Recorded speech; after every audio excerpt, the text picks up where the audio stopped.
The Black Team. We are heroes tonight. We will fly above the sky. We are heroes tonight. Yeah. We are heroes tonight. We will fly above the sky. ข้าจะบอกว่าน้ำเจ้ากับเจ้าไปเพราะว่า เขาจะยานว่าถือคือกันเด้ ต้องเลยค่ะ ขี้ต้องเลยได้สมองคอนสมาน จักเล่ เอาเป้าข้าม คือกัน คือยังได้จะใส่บา ยังมีมาคายอยู่หรอ ยิงเท่านี้เลยก็ได้ ยิงโลดสบายดีเนาะเสือคนนี้เอาไปก่อนเกียร์เสือก่อน ได้โซ่ อันนั้นเตี้ยน้องไม่พออ่ะใครบอก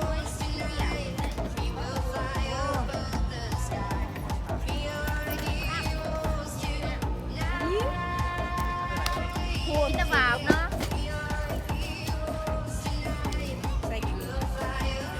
ข้ามเกือบจะขาดบ้างไปเว่ห้องกลางตะกุทันหน้าจากห้องเอ๋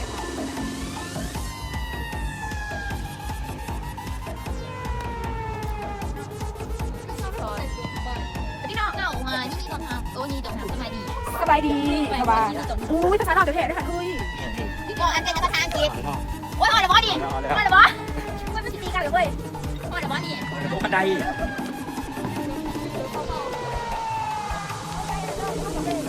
เจ้าก็ไทย จะมาไทยไปมั้ง Mr. Rowe, the Black Team.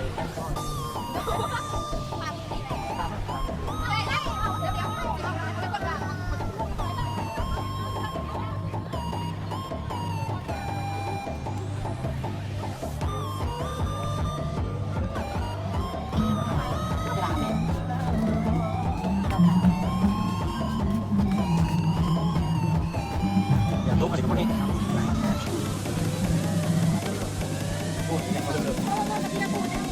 วีมันเดือดโคตรใครนี่ถามใครนี่ เอ๊ะเขาไปอยากเปียกแล้วนี่จะไปนำ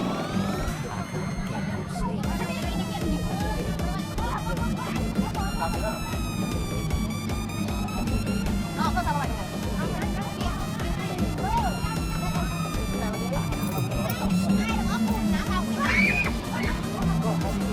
ตัวเจอเลย กระโดดอันนี้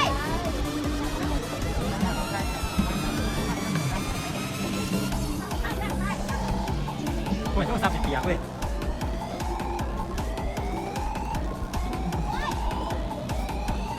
นักนี้เหรอตอนนั้นเชิญเถอะอุ้ย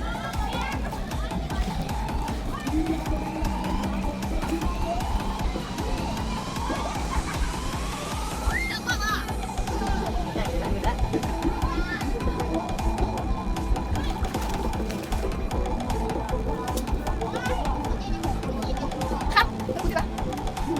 มันลงไหนมันก็ลงไปแล้ว ตัดตัวก่อนนะนี่เรา เข้าอ่ะนะ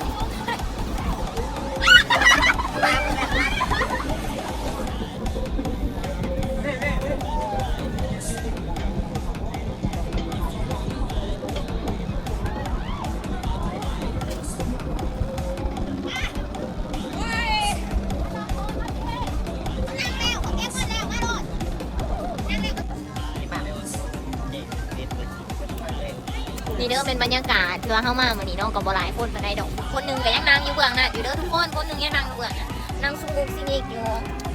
โอ้ยเจ็บแต่ว่าบรรยากาศตัวนี้เป็นยังไงกันสิบ้างวันเงาจะหน่อยแพ้แถความคิดเห็นในแบบมือนี้แบบอากาศเป็นจะได้แบบสดใสดีบ่หรือว่าแดดเกินไป แดดเกิน ไม่ได้แบบยังแดดเกินไปอยู่แบบว่ามาแบบแหม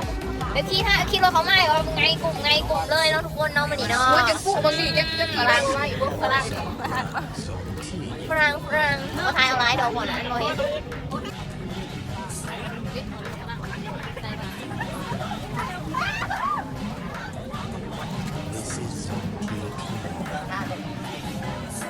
โหดอันนี้ก่อนสวรรค์น่ะเจ้าโหดไปเลยนี่ก็ได้คิดจะได้โทษนะโทษดีโหด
is Japan.